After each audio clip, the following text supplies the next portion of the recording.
ما بحي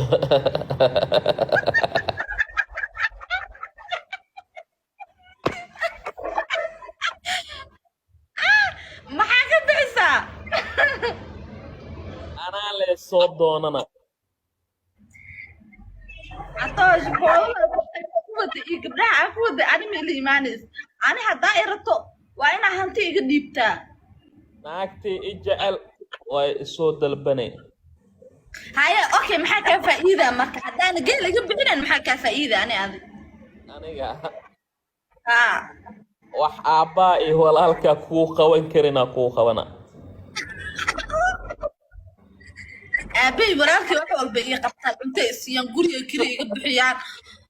lacag ay siiyaan shoobin ay siiyaan adi intaas baa diidan tahay aabbaa iyo walaalka xitaa hadduu baldoos ku maro wax ee uu kaa keenayna kaa keena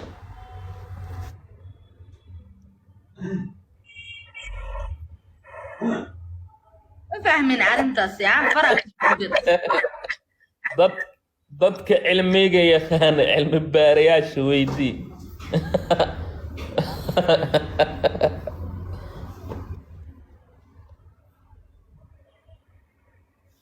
catoosho ah wax hadduu baldoos baldoos waayaa hadda baldoos ma culso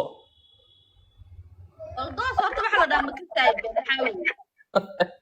cagaf cagafaa u taqaana idig cagaf cagaf haa haye beer maalifala waana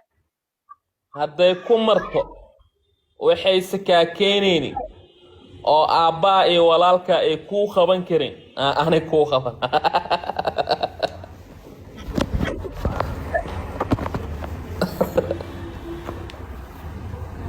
aba isoo waxaas ii sheegano ii sheega dhaweydii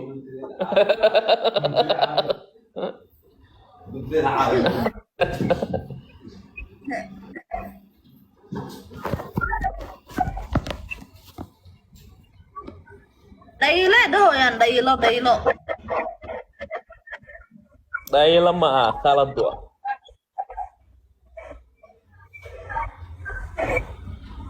biyo dhaylo wax fiican ma ii sheegi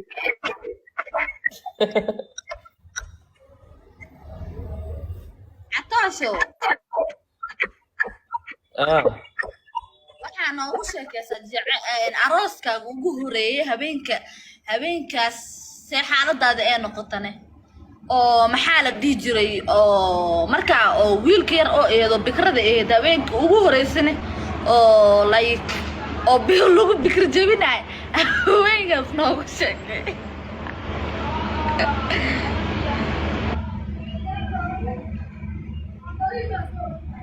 yaa ana nin odaya cunug yar mii cunug yar ma tiid laakiin haweenka ugu horeysay hadda ani gabadha ah maaho gabdhaha soomaalida gabdho waaye ayaga dhan intaan oo nin ay aroosinay gabar waaye maaho markii nin aroosto garoobaa la lahaa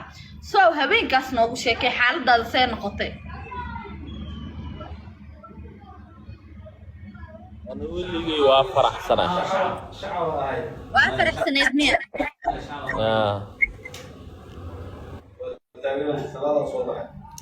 anoo soomaali